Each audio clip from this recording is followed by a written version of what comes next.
John Curley. Here. Councilmember Don Lawrence. Here. Councilmember Romero Valderrama. Present. Councilmember Tom Venn. Here. Councilmember Nancy Litton. Here. We have everyone. Great. Now for Pledge of Allegiance, I'm going to call on Cameron Grawl.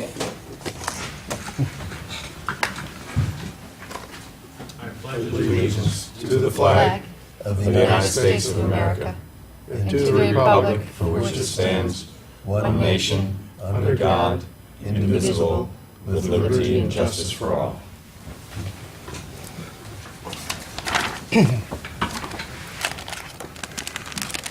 Thank you. At this point, I'd like to entertain a motion for approval of the agenda. I'd like to make a motion with one minor adjustment. I'd like to move the proclamation that's now under item 6 of the consent agenda up to presentations, which used to include proclamations. Okay. Is there a second for that? Second that. Okay. Any discussion, John? The only reason we talked about in the agenda-setting meeting today is that if something's worthwhile to have a proclamation for, we wanted to give it its due justice rather than burying it in the consent agenda. Not everything that comes before the city will become a proclamation, but if it's worthy, then we should say a word or two about it. I agree. Well, first of all, are there any other comments from the rest of the council? Yeah. Yes, Councilmember Whitten? I agree in principle, but some council members like to be home on time and in bed early because they work, which is understandable. So it depends on the number of proclamations and presentations and the time involved, whether that judgment should be made. When we don't have time for our typical debate and discussions, then I think we need to either consider a consent agenda or putting them on a different night. So I think we need to be considerate of our entire schedule and our opportunity for debate and how many people want to speak in the public and so on. So in principle, I agree, but I also think we need to consider it in light of certain people wanting to keep our meetings on time, which is a good goal. Agree. Is there anyone else who'd like to comment? Well, I'll make a couple of very brief comments here. We struggled with this issue in the past, as we all know, about how do we keep our meetings efficient and on time. We've had some evenings where we've gone quite late due to the nature of the discussions around the agenda that evening.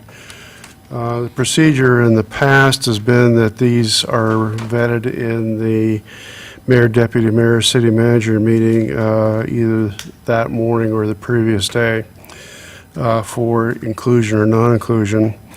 And we had given some thought to putting them in the consent agenda as a whole to basically in the interest of expediency. However, after further discussion, it was decided that we need to give more visibility to some of them, and those will be selected for treatment. We will take a look at the agenda for each individual meeting and possibly, if we can, without messing up the timing of the proclamation involved, shift them from a high workload meeting to a lower workload meeting. So, are there any other amendments to the agenda? Okay. All those in favor of the agenda as amended, please signify by saying aye. Aye. Opposed? By our vote of 7-0, it is so amended, which does immediately bring us to proclamations and presentations. So, we do have one proclamation presentation, which has momentarily disappeared here, that I need to make this evening, and that is it's item number 6 in our packet, for those who are following.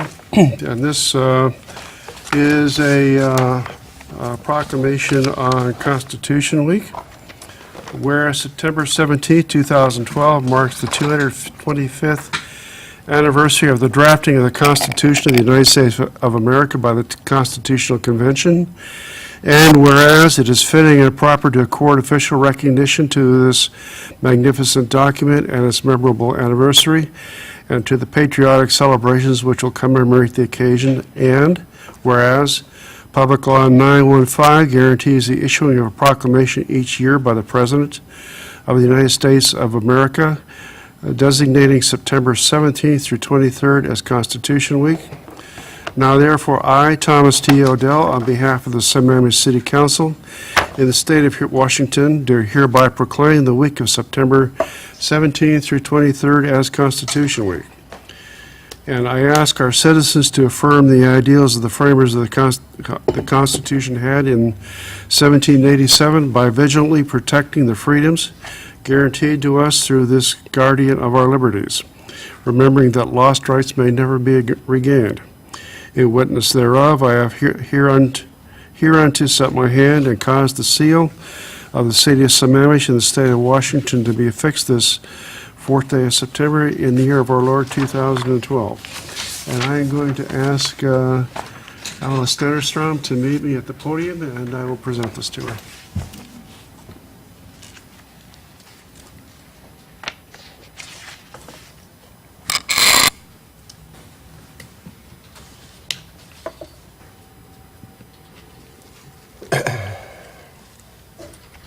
Thank you, Alice. Here you go.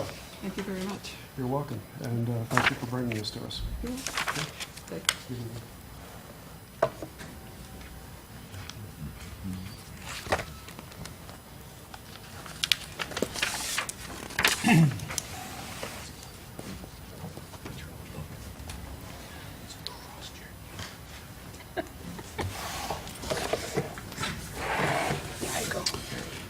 Okay. At this point in our agenda, we open up for public comment. This is a period for the public to address the council. We have an allotment of 3 minutes per individual who desires to speak, or 5 minutes if you are representing the official position of a recognized community organization. And I have 3 people signed up so far. We'll call those first. If there's anyone else who still wishes to comment, raise your hand when we're done, and we'll let you come up. The first person is Michael Vrell. Is that how you pronounce it, Michael? Would you give us, for the record, your name and address, please? Yes, my name is Michael Varell, and I reside at 23610 Northeast 6th Street. I've lived with my family here in Sammamish for approximately 9 years, and we think Sammamish is a great place, and we feel real fortunate that our children have the opportunity to grow up in such a beautiful area. I hope that the council is all rested after their break and ready to tackle the items in front of them. I've watched the council meetings on television this past spring and in the early summer, and the thing that was of interest to me is the proposed community garden in the Lower Commons area. My home is in Tree Farm, which, as you can imagine, has lots of large trees, and so we don't get a lot of sunlight. So I'm unable to grow a garden on my lot, and I'm really hoping that this item moves forward, and I have the opportunity to show my children how one can grow food and how what it means to be part of a community. I know there's lots of other people who, in a similar situation, who don't have enough light on their lot or have a small lot and can't grow a garden, and would also welcome that opportunity. The community garden will be very much a gathering place for the community, for families, adults, and it also will offer even educational opportunities for school classrooms where they can learn about what it takes to grow food, and also what it means to be part of a community. And I hope that this becomes a priority for the council as they move forward. Thank you. Thank you. The next person I have is Alice Stennerstrom. We just did her. The next person is Jim Chambro. is that it? If I've messed up your name, my apologies. You may correct me. Apparently, I need to improve my handwriting. I'm Jim Chambers, and I live Okay. at 21700 Yes, looked like a W, Jim. Southeast 16th Place. I'm here to address you, Mr. Mayor, ladies and gentlemen of the council, on behalf of the Southeast 8th Park, on behalf of my neighbors on Southeast 16th. We, like you, attended the workshop that was put on by the Parks Department back in July, where we were talking about the access, the parking, and frankly, the overall vision for the Southeast 8th Park.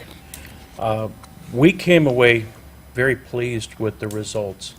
This was the first time that we had actually seen an integrated view of all three parcels brought together in a way that we could have input on and help develop it.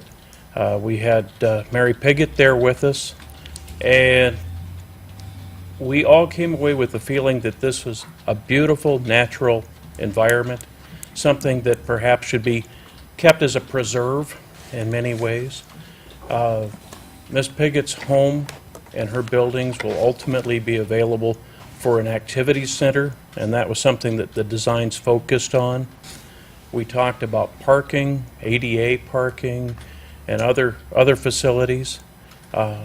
It worked out really quite well for us, not only on behalf of the neighbors, but on behalf of the city. Just wanted to remind you, we like it. Thank you. Thank you, sir. Is there anyone else who would like to address the council? Going once? Going twice? Okay. We'll then move on to the consent agenda. If there are no further changes to the consent agenda, may I have a motion for approval? So moved. Is there a second? Second. It's been moved and seconded to approve the consent agenda as amended. All in favor, say aye. Aye. Opposed? Nay. By a vote of 7-0, the consent agenda as amended is approved. We do not have a public hearing this evening. There is no unfinished business from before. So we're on to new business, and item number 9 is an ordinance, first reading, amending subsection 506.010A definitions of the Sammamish Municipal Code relating to solicitor definitions, amending section 506.070 expiration relating to solicitor license expiration, providing for severability and an effective date. Mr. City Manager, do we have a staff report? Yes, we do. And we have our city clerk who's actually going to give us a report. Melanie? Thank you, Ben. Good evening, council members. Before you tonight, as the mayor described, is an amendment to the solicitor's ordinance. As you recall, the new regulations were put in place for solicitation in April, and they have been working fairly well. We've gotten a lot less complaints called in. Just a quick review of the process. If a solicitor does come in to get a license, we have the solicitor fill out a form, an application form, and that form authorizes the city to perform a background check. When we get that background check back, we review it. If there are any related criminal offenses, we deny that solicitor's license. To date, we have not denied any solicitor's licenses based on a background check. But in using the ordinance, we have found that we left out an area which is services. Our ordinance didn't cover services, it's covered solicitation of goods. So if you were offering to prune trees or wash windows, there were certain people who didn't think it applied to them. Our city attorney's office concurred and advised us to just simply add the word service to our ordinance. We're also taking this opportunity to change the validity date of the ordinance, so it's 1 year from the date of purchase. Previously, they all expired in December, which didn't seem fair to the people. For instance, if you were buying a license in October, you would pay the full $30 fee. This way, you get a full year for your $30 fee. So those are the only two changes that we are making, and this is the first reading of the ordinance, so no action is required, and I'm here for questions. Thank you, Melanie. During our meeting this morning, Mayor, Deputy Mayor, and the council member, Tom Vance, and myself, there are a couple of questions were raised. I did follow up on those with the staff this afternoon. One of them was related to, is it possible for us to issue a picture ID for those folks? And we talk internally on this one. It's, we don't have any equipment according to our clerk. I mean, we need to purchase to do that. And then, because the expense associated with it, I didn't get much of support from my staff, let me put it that way. They said this hasn't been a problem for us, so let's just manage it the way that we have it. Okay. Seeing as I was the one that made the suggestion, I'm going to comment for my rationale in suggesting it.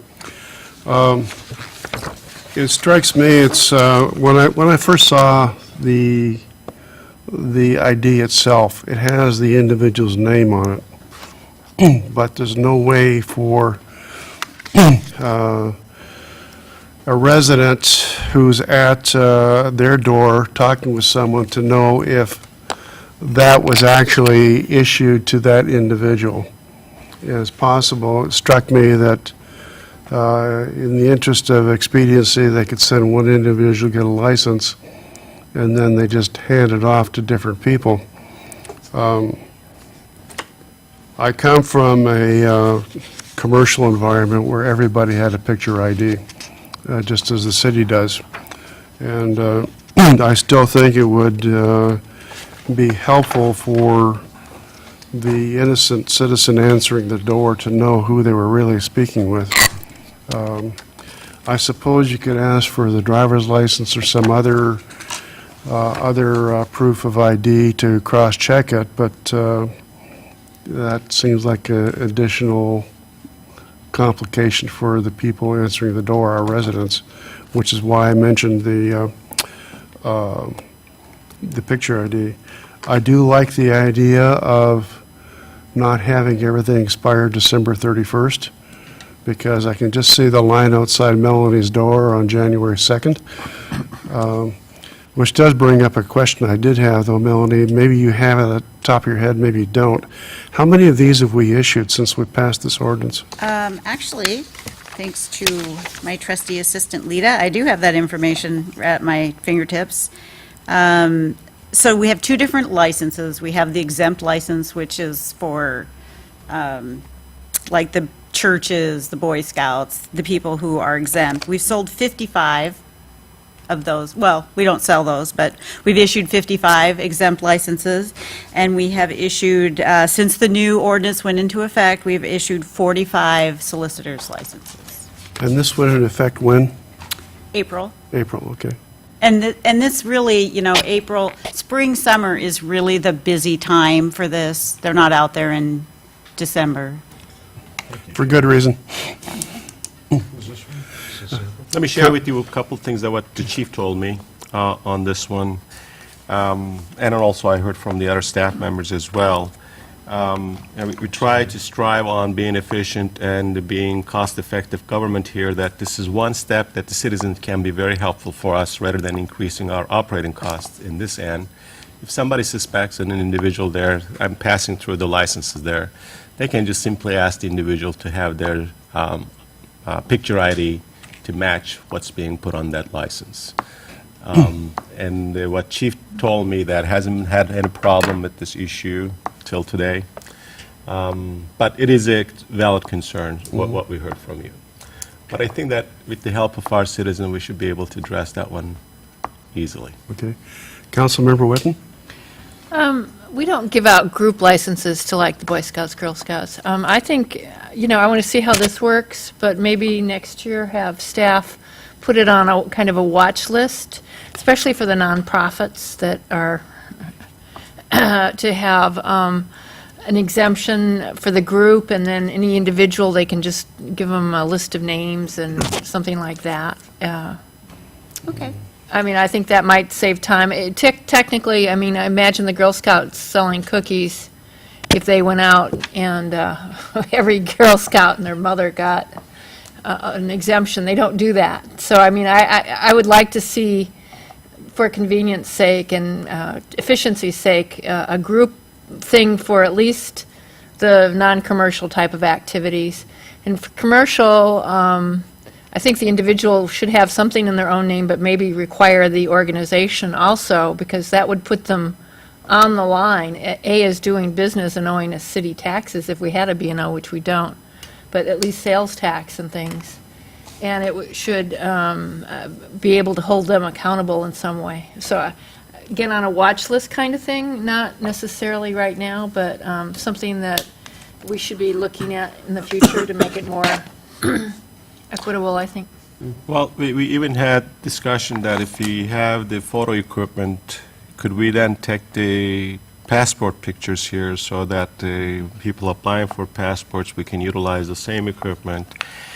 And then we thought, well, staff resources, somebody suggested in the meeting that those are not a simple task. Taking passport pictures is like, well, I wasn't smiling, so I didn't like that angle, so I need to do a different angle.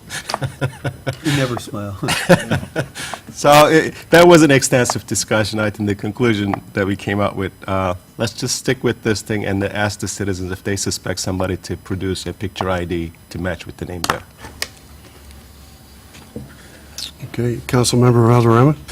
No, I concur with the staff's recommendation that we're currently going through a process. Let's see how it's working, save the citizens some money, and also not incur more time and burden in the process. It's already enough that you have to bring your Boy Scouts up here to register, that you also have to get a mugshot.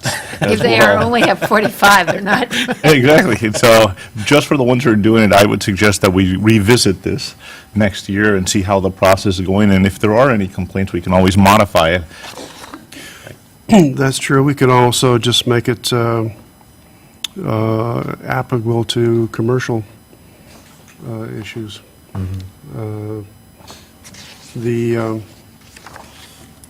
The idea of having Boy Scouts and Girl Scouts photographed is probably a bit too far. But again, there are a number of organizations who've knocked on my door I've never heard of before. And they usually get very short shrift from me because they don't have the licenses. But I'm willing to see how it goes. We only passed this in April.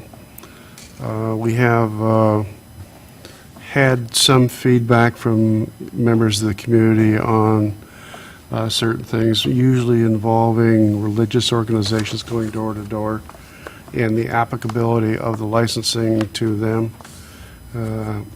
But I think we've addressed that. So for the time being, I'm willing to hold off, but I'd like to bring it back up, say, in 12 to 15 months, just as a check, process check. Okay. Okay? Anyone else? So, Thank you, Melanie. Nice job. this first reading. Do you have a public hearing? Second reading is scheduled for There's no- the there's no second hearing. regular council meeting. No, I said, is there a public hearing on it? No. So, moving on to the item number 10 in our packet. This is a resolution setting a public hearing date to consider the vacation of a portion of 225th Avenue Southeast. And that is Resolution 2012-502. So, Mr. City Manager, staff report. We do have a staff report. The revised code of the State of Washington provides an opportunity for people to file a petition with the city. And once we receive the petition, then we have to bring before our legislative body, our council, to set the hearing date. Tonight, we're bringing before you a request that we receive to vacate a portion of right-of-way at 225th Avenue Southeast. We're not here to talk about the policy implications of this. We just wanted to basically do what the state law requires us to do, which is to bring before your attention set the hearing, obviously the council then would have to make a decision after the hearing. Did I cover anything else that you want to add, Laura? So since you got the PowerPoint there, you want to go through I it? actually had prepared to go over the whole process because I was uncertain do if it. the council was familiar with the process of street vacation. I think it'd be useful to go through it. Yeah, for it'll be an everybody. educational process for all of Um, us. Good evening, council. As city manager mentioned, this is regarding the petition to vacate a portion of the 225th Avenue Southeast. I just want to share where the street vacation regulations come from. They're in the Revised Code of Washington, Chapter 3579, and it's very explicit of the steps that a jurisdiction must take when a petition is brought forward. And also, we have language in our interim public works standards, Chapter 5. The process is that a person or property owner may petition the city to vacate a portion of right-of-way. They file that with the city clerk. There is a list of information that is required for them to submit along with the petition. It's spelled out both in RCWs and in our public works standards. If all of that information is included, it is very explicit that the city council shall then set a hearing date by resolution. The hearing date must be it has to be within 20 to 60 days from the date that the resolution is passed. So we did choose a date. We recommended in the agenda packet of October 15th. That fits within that window.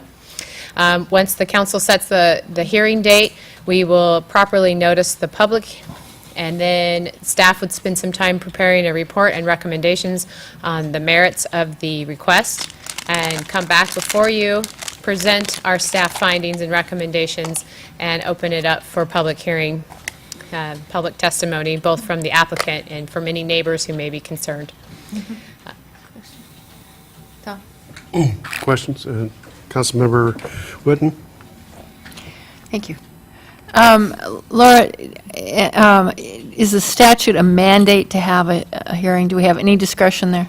We do not. The only discretion you have is you have the authority to delegate the hearing to a commission or a hearing examiner, but then that information still has to come back to the legislative body for approval or denial. And something I read in the report said even if we would approve it, they might have to buy it? Correct.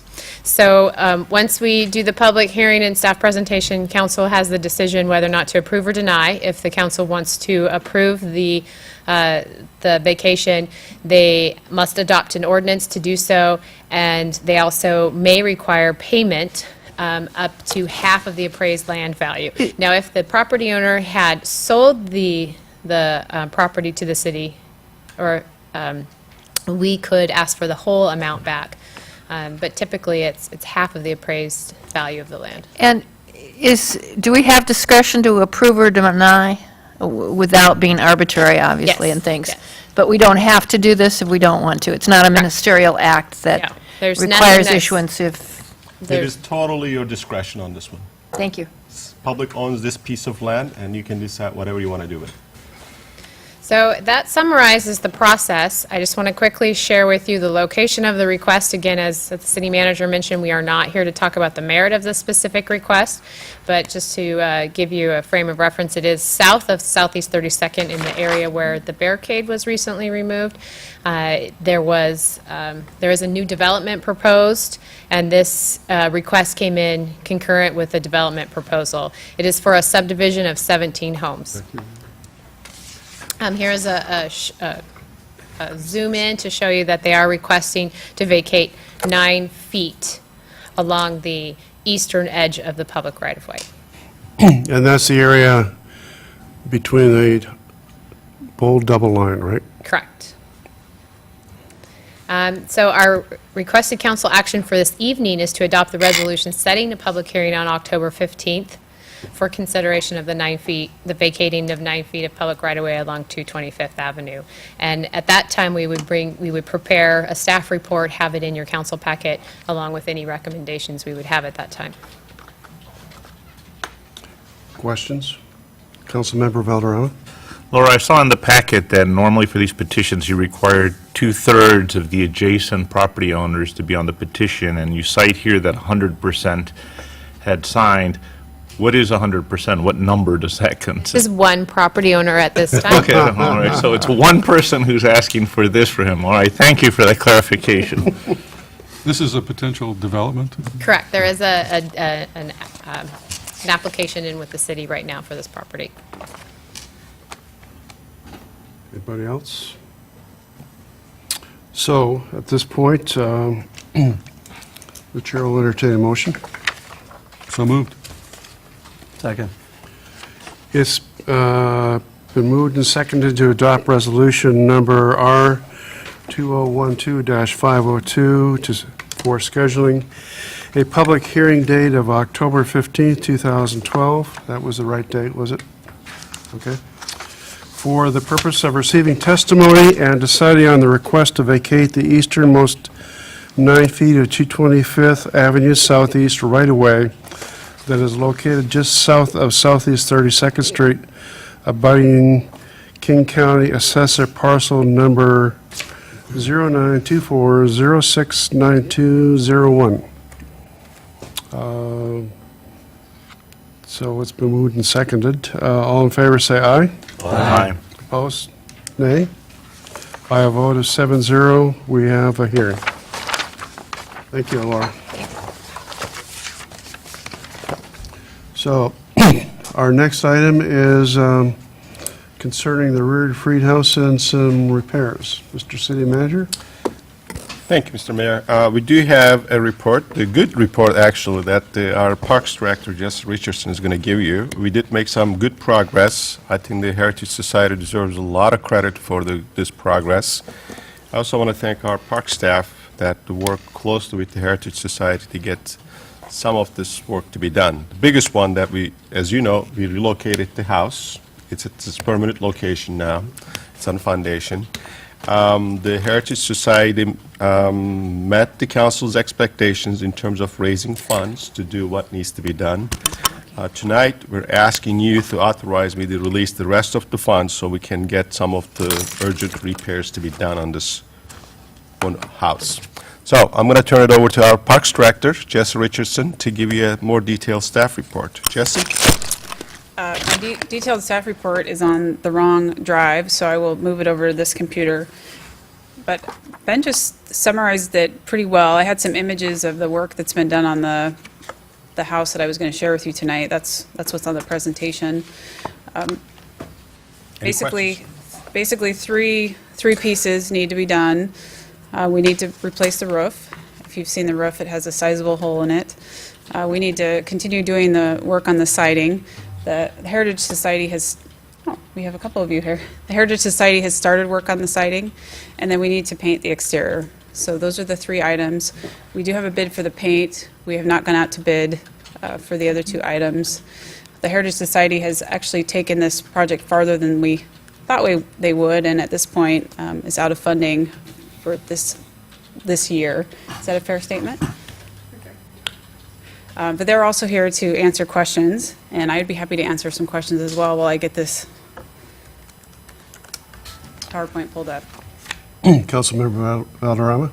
I just want to follow up on a comment made by the city manager. The city manager had mentioned that the release of the rest of the funds, as this amount of money was approved by the previous council, I just want to get a confirmation that outside of these funds, that the city has no more financial responsibility or obligation to the rear house. Is that correct at this time? Currently, that is the budgeted numbers. If any future request must be approved by you and by 6 other fellow council members with you. By this council? I don't have any indications that there is a future request is coming at this point, if that's the question. Thank you. Councilmember Whitten? I think we made a commitment with, probably written up in some of the agreements with Mrs. Piggott to make the exterior attractive. So even if it cost more, there is a hidden liability there based on our other commitments to her. I understand, though, that they think that the balance of the $75,000 that's left in the existing budget is sufficient to do the exterior work. I'm also extremely concerned, however, about the deep pocket, basically the black hole for this project. Exactly. I think we need to, at some point, as part of our visioning for the park and also apart from it, take a look, and we heard a lot of people at that open house commenting that they did not want to complete anything on the interior of the house, that that would probably be sufficient, and even though Mary Piggott indicated at that meeting she'd like to see it as an educational center, she also mentioned that it would be fine with her just to see the exterior done where people could come and look at it. It has huge implications, budget-wise, for parking, development of a road, bathroom facilities, and everything else, depending on what we do with it. So I'm also very concerned about the Heritage Society going out and getting grants that might indirectly commit us to doing something more than this council has approved. One of them, the speakers at one of our earlier meetings, actually commented that, well, we had to do something in context of this park because that was a condition of their grant. So for parking or something, disability access was the context for it. So I'm really concerned that any of the this council made a decision to commit to Mary Piggott as a condition of locating it, that we would make sure that the exterior got done. But we haven't made any other commitments that I'm aware of involving funding, either the new or the old. And I think staff needs to be extremely judicious in any kind of grant seeking that the city or the Heritage Society is doing, to make sure that if it's going to involve a commitment for further funds, even indirectly, it needs to come to us to look at and to decide in the context of the master planning for this park. Actually, I think your comments are very accurate. We do have a commitment to both Mary Piggott as the landowner. You may recall this house is on a leased site, to the immediate neighbors, and I think to the community broadly, that this will not be a longer-term eyesore. So our commitment in the next 8 to 10 weeks is to try to get the exterior sealed up and looking nice while the weather is still good. I've had a lot of conversations with the Heritage Society. I think they're very aware of the fact that any use of the house has to be approved by the city, and that the situation right now is that we're in the process of a master plan and trying to determine what that use looks like. So they're not intending to proceed with any use of the house without our blessing. I can also tell you the interior has a long ways to go. So it's not something that we're going to turn around in a couple weeks and have to make any decisions on.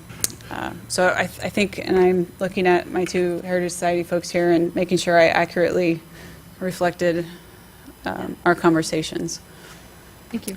I do have some images now that I've got the right thumb drive up here that I just share. They're really short. And unfortunately, the lighting tonight is a little bit bad. But as you know, we moved the house. Some of you were out and able to enjoy that 3:30 a.m. adventure. The new location, Site B, what we call Site B of the Piggott parcels. The work completed. The house is on a foundation now. That was a pretty big milestone. We were all very excited. And then the house was placed on the foundation. So if you actually got a chance to see it, the foundation was built and then the house was lowered. Thanks, Mel. That's better. We took all the plastic off. You may recall that we wrapped the house because we did have some lead-based paint concerns. Our crews went out and removed the plastic and disposed of all that. And now it's plastic-free. The foundation was backfilled, so you can see that the house is now looking more like it's on grade. They started doing some of the framing repairs and anchored the foundation. You can also start to see in these images that some of the windows have been replaced, which I think makes a huge difference to get those plywood boards off the windows.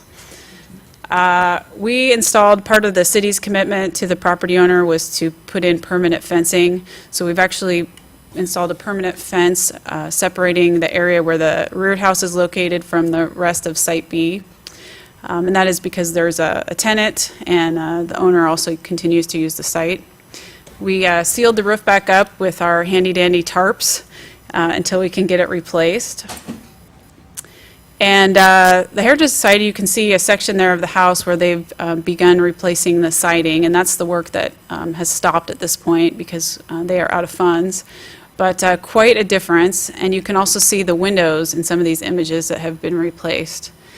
So, and just, oh, and this is a good, I guess, a good shot of the roof. There on the left, you can actually see the hole in the roof. And some close-ups of some of the repairs that we're going to be making with the siding and trim. You can also see here that, you know, the paint is obviously in very poor shape. And a zoom out of the paint. So in terms of painting, we're not actually going to remove the paint. I had a couple questions about that, but you know, with lead paint, what you do is you remove the chips and then properly seal it and paint over it. And that is my quick photo recap of the work that's been done thus far. So actually, it's looking a lot better. I think just with the plywood off the windows and the new windows in, it's a pretty remarkable difference. And I do have to say, the Heritage Society has been working their tails off. I know they've raised a considerable amount of money, but it doesn't reflect all the hours that they've put into this project. I want to thank them. They really work hard, and they raise a significant amount of funds. To be honest with you, I was surprised at how much money they raise, but more importantly, they put their hearts into this thing and deliver something that we've been looking forward to it for the last 10 years. We've been talking about this thing, so finally we got it at its permanent location. I want to also thank the park staff and Jesse, the maintenance crew. I mean, there are lots of staff members help on this process. It was not an easy move, but I think it's a teamwork. But nothing could have happened had it not been the Heritage Society's hard work and their fundraising and being very aggressive on the grant monies that they receive. With that, I need the council's motion to authorize me to release the balance of the funds in the budget so these folks can finish up the rest of the work on this. Thank you, Mr. City Manager. I think we still have one or two other comments or questions. I know Councilmember Jaron raised his hand. Well, the city manager took a lot of my thunder away from me. I was going to thank the Heritage Society. I was really impressed with the work they've done and the coordination with the Parks Department. I was one of the hardy souls there bright and early in that morning, and it was really impressive how smoothly that move went. I guess you could call it a smooth move. And I did have a question. Is the foundation, does it also have a concrete slab underneath? Oh, Yes. wonderful. That's good, because then you can store some of our historical items down on the slab underneath in the crawl space. We're going to store the former mayor's pictures. Yeah, in good there idea. somewhere. And his notes. Not enough room. So I'm looking forward to approval of this motion tonight. Speaking of historical findings, Jesse, has there been any more discoveries? No, I think you heard that, and actually, somebody here can probably tell the story better than I did, but we had some artifacts come out of the wall, including a Civil War era rifle, some papers of the same, well, not quite that old, some bottles. It's all safely tucked away, secured, and we're figuring out what to do with it. The rifle's been deemed inoperative. Yes, yes. It's actually, the trigger's missing, so, That helps, too. yeah. Any other comments? Don? I'd like to make a motion to authorize the city manager to solicit bids and execute contracts to complete the roof replacement, siding repairs, lead paint, and exterior painting on the rear Freed House in the amount of not to exceed $48,000. Second. It's been moved and seconded. All in favor, say aye. Aye. Opposed? Nay. By your vote is 7-0, the motion's approved. Thank you. Thank you, Jesse. Good job. And I also would like to congratulate the Heritage Society. I think they fully recognize that I've not been one of the strong supporters of this whole project, but I think that I have to take my hat off to them for raising the funds to do what they've done, and I recognize that they are indeed putting a lot of sweat equity into this project, so well done. At this point in our meeting, we have the council committee reports. Do we have any committee reports this evening? Council member, or excuse me, Deputy Mayor James. Just a public service announcement that the next Economic Development Committee meeting will be, I think it's Tuesday, September 25th at 9 a.m. And I'm guessing it'll be in the executive briefing room behind us.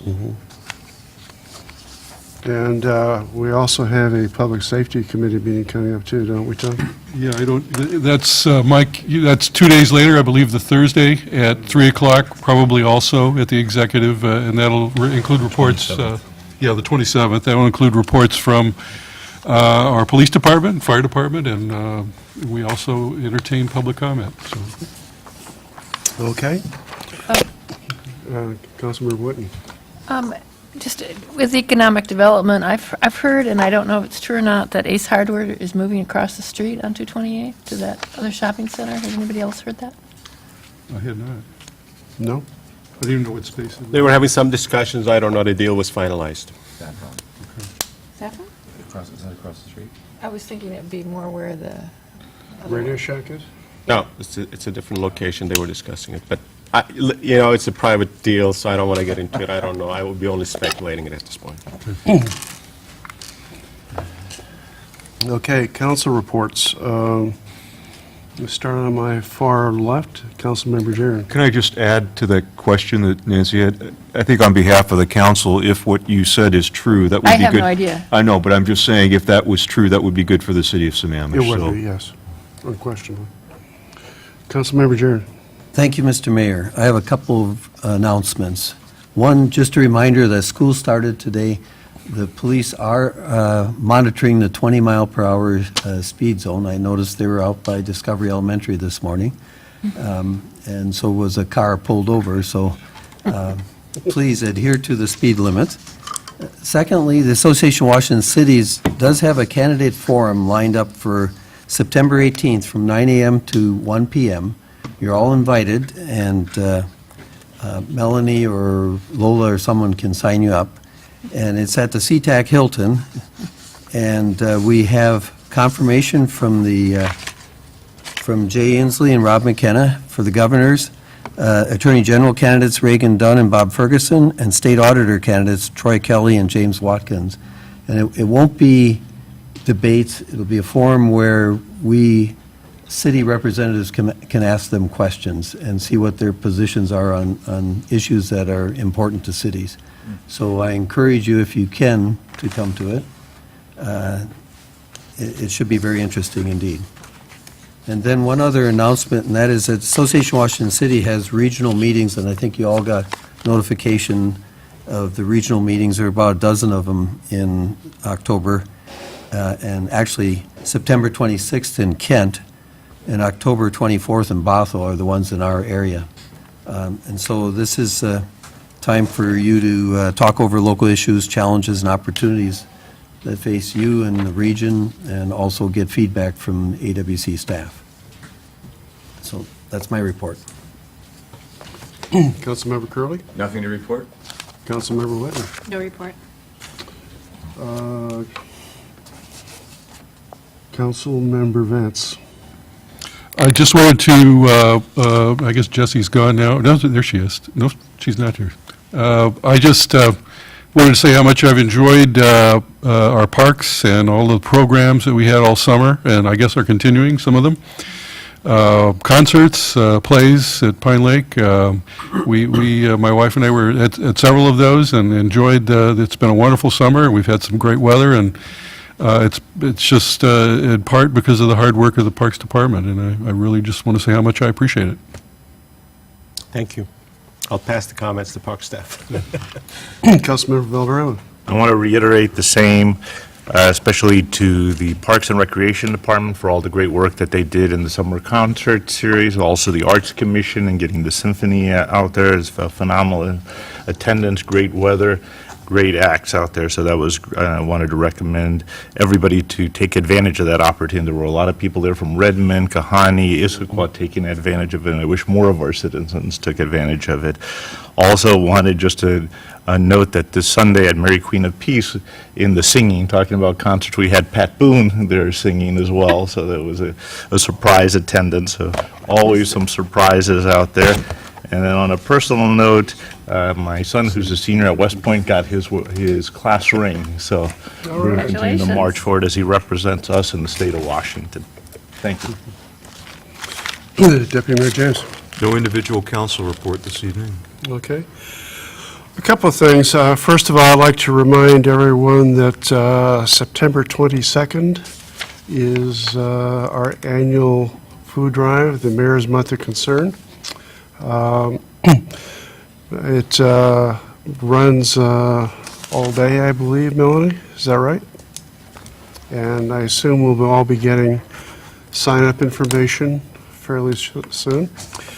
My wife and I will be pulling at least a couple of shifts, and we hope the rest of the council will as well. We hope that people will be very generous again this year. Things are still tough out there for a large number of people, so we need to keep on with the kind of generosity the city's shown in previous years. And I sincerely encourage members of the council and anyone, frankly, who wants to sign up to do so. I'd like to join a couple of my other council members in commending the Parks Commission, the Parks Department for sure, and the Parks Commission, the Art Commission, and the Chamber of Commerce for an excellent Sammamish Days and Nights, which was held this past month. I was there for a good deal of it, and it was both parts of it, the day part and the evening part, the family part and the adult part, were very well attended, and I think everyone had a very good time. So I know doing something like this takes an awful lot of work on the part of a number of volunteers, and we had many volunteers that showed up for this. The Arts Commission put together a very good art show in conjunction with the evening event, and personally, the Odell family enjoyed it, and I think everyone else who was there did as well. So a hearty thank you. Mr. City Manager, do you have a report? I do have a report, and I wanted to share this with the council that we recently reissued National Pollution Discharge Elimination Permit Phase 2, NPDES Permit Phase 2, by Department of Ecology. Effective date of that permit is in August 2013. Appeal deadline was September 1st, 2012. City of Bellevue is a leading coalition and has filed a joint appeal on behalf of local jurisdictions. I will be bringing for council's consideration a contract authorization for us to join the appeal process. And let me tell you why we want to join it. We joined the consortium of the cities last time. It was a unanimous council decision, and I hope that that will be the case in this instance as well. New permit would eliminate the 1 acre threshold. That would mean that the individual homeowners, single-family permit homeowners, would have to go through a very extensive process to build their single-family homes. It makes the local improvement districts, the low-impact development mandatory, including on private properties, whatever is taking place. And illicit discharge screening of our stormwater system historically has been very costly for the low number of illegal connections discovered. But here's the most important one. Had these new regulations been in effect, Catholic High School could have not been built. It has a significant implications, particularly in the town center. Our community, our planning commission, went through extensive process to develop a sensible regulations. Even though we think it's sensible, we already heard from some of the applicants that they're too stringent. This would make it almost impossible. No discharge into the wetland is allowed. That means that the applicants has to tightline any storm drainage all the way to discharge locations, or they have to utilize the second plumbing system as a mandatory that they reharvest the rainwater. One other component of this new permit is that they will require some cases, may require some cases that the single-family homeowners to build the green roofs. So this, I think, went a little bit outside of the norms that we want to sit around the table with the sister cities. We need to make these regulations a little bit more sensible for us. So, appealing the permit will give the coalition a voice. Those the coalition of the cities, particularly on the east side. I suspect that the same number of cities as we had last time is about the 20 plus. Joining the coalition is the most effective, cost-effective way to provide Sammamish a voice during the appeal process, so we're not alone fighting this thing with the other cities. And the larger the coalition, the better for influencing the Puget Sound Control Hearing Board and possibly following up with the legislatures. Legislatures will not do anything about this at this juncture because it is being litigated. I suspect that after the litigation process, there may be some opportunities to do some additional legislative work. Again, this council, Planning Commission, many citizens work on our town center regulations, came up with very, I think, sensible, reasonable rules and regulations. If these requirements to be in effect, literally, what my staff is telling me that it would be almost impossible to do any sensible development within the town center area. That is the core of our economic development focus in this community. So, I just wanted to give you the heads up on this. I will be bringing before you, what is our deadline, September? Second meeting? You know, it's, I didn't get a call back from Bellevue, so we should bring something, tell them to bring it to the next council meeting. We will probably bring it to you the next council meeting, because we were in August in the recess, and most jurisdictions were able to make some of the decisions, so we couldn't make a decision. So I'll probably, next week's meeting is a study session, we'll make a special meeting and take an action on this particular item, small contractual commitment. Okay. Tom? Councilmember Jared. Ben, is this an issue that perhaps could be taken to Suburban Cities Association? Or AWC. I suspect the most of the coalition partners, I don't have the list this go around. Bruce is doing some research for us on this thing, so he's the one that's been coordinating with the Bellevue City Attorney, who's taking the lead on behalf of the cities. Once we get this list, I know City of Kent, City of Federal Way, Bellevue, us, there are a few others also in the pack at this juncture. But I think it'd be a good idea to expand the influence to Suburban Cities Association, because that affects all of us. It literally, I mean, my surface water management manager is the one of the most environmentally conscientious persons that you can find. Eric was just basically pulling his hair with this thing. Ben, I didn't mention it in my report, but there was a AWC Legislative Committee conference call this afternoon. And this is the Land Use and Environment Committee. Surface water issues are probably the #1 item on our list. So we need to also, in addition to suburban cities, which I fully agree with, use that venue as well to deal with this problem. Councilmember Whitten. Question for you, Ben. I thought that Mike Collins in particular always tutored the town center plan, commenting that rain barrels, in his opinion, would pick up a lot of the excess. That's already in our regs, as I understand it. And also, I thought that we were requiring LID within the town center as the preferable method of dealing with town center. So if I'm correct on that, and I wish you'd explain that to me when you bring it back, maybe not tonight. We will. Be prepared to tell how extensive the changes are, given what those two things, which were the primary ways we were going to deal Absolutely. with this. We will give you a more detailed staff report when we bring the contract. Thank you. That concludes the city manager's report. Thank you, Mr. City Manager.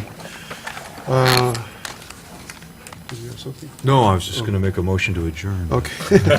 Well, we don't have an, We were going for a record tonight. but we are. maybe missing No executive session this evening, correct? None. Okay. The chair will entertain a motion for adjournment. I so move. Second? Been moved and seconded. All in favor, say aye. Aye. Opposed? Anybody? 7-0 for adjournment. This has to be the record, shortest council meeting that we have ever had.